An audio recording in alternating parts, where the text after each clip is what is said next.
Hi, this is Mark Wade from CenterCityCondos.com at Berkshire Hathaway Home Services, Fox & Roach Realtors. In this podcast, I'd like to talk about the condominium building located at 1600 Arch Street, known as the Phoenix. Okay, and it goes like this. It's a beautiful building, sits on the corner of 16th and the Parkway, right where 16th and Arch, right where the Parkway comes in. It's a beautiful, beautiful building.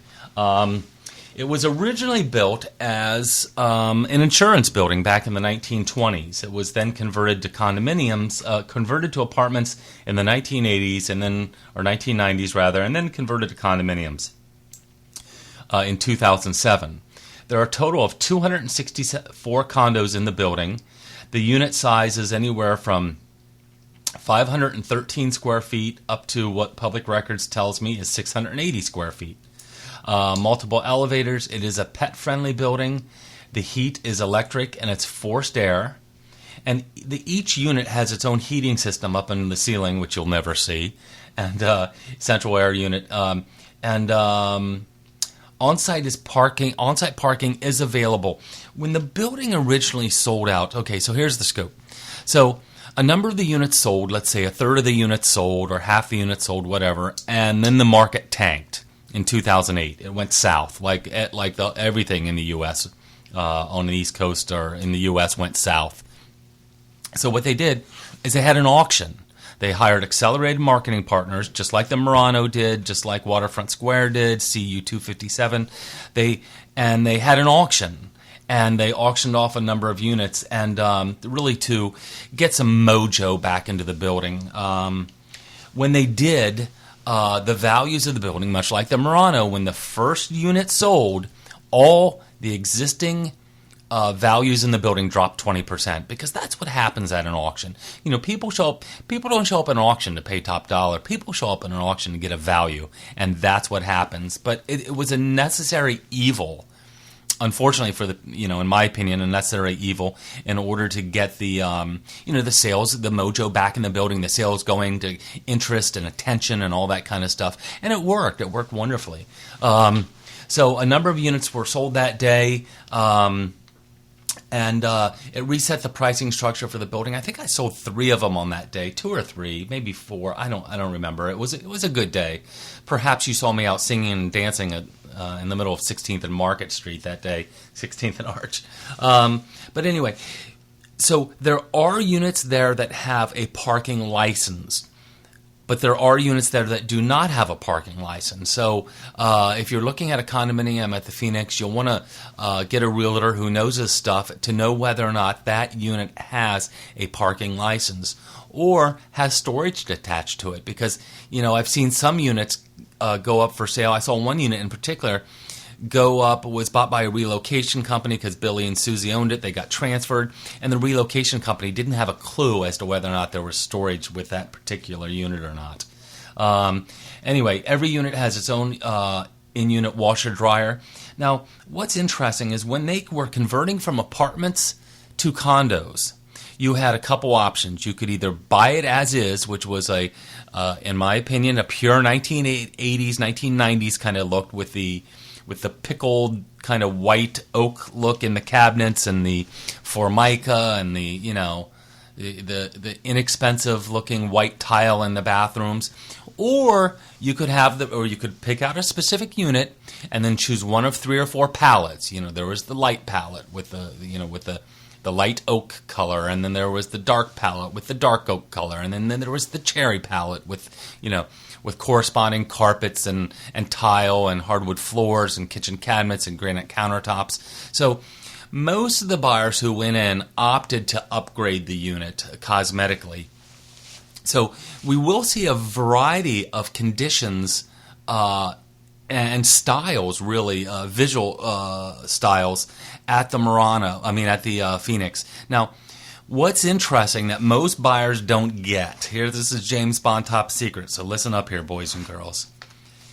In my opinion, values at the Phoenix are, if you're on the south side of the building, heavily contingent upon floor height. If you're facing north or east, not so much, and there's a reason for that. And it's because The south side of the building faces Suburban Square. There's another building maybe 60 to 80 feet right outside your window. So if you're on a low floor south, you're not going to have much of a view or natural light. If you get up toward the top around the 16th floor, the penthouse floor, or higher than that, you're going to start to get over the suburban station, which is right behind you, and start to get a little bit more light and a little bit more view. Now, if you face east, you look at Love Park, which is probably the most desirable view, or north, where you're looking out onto the parkway, which is very nice. There are no western exposures because that's where the bank of elevators are, and there's another building right up next to it. So when you pull up to the Phoenix, you pull up the valet parking, and then they take your car away if you have a parking license. If not, you can rent a parking spot there generally. I believe there are some still available. On-site management, 24-hour front doorman. I think the building's well managed. When I go in, the hallways are clean, the light bulbs are always working. I don't see any evidence of kind of like a schlocky management company there. I think it's well taken care of. I believe the building has a fairly high owner-occupancy ratio where there aren't a lot of tenants. There are some tenants, but not an overwhelming amount. And just know that when you're looking at values at the Phoenix, not all 1,300 square feet condos are created equal in that building. So we're going to find a variety of not only interior conditions, but also prices. And a lot of the O1 units that are sometimes advertised as a two-bedroom, the second bedroom, those run about 1,100 square feet. The second bedroom doesn't have a window. So is it a true bedroom? Well, I don't know. There's...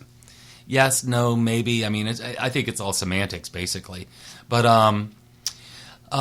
they're known to have, the units at the Phoenix are generally known to have large kitchens.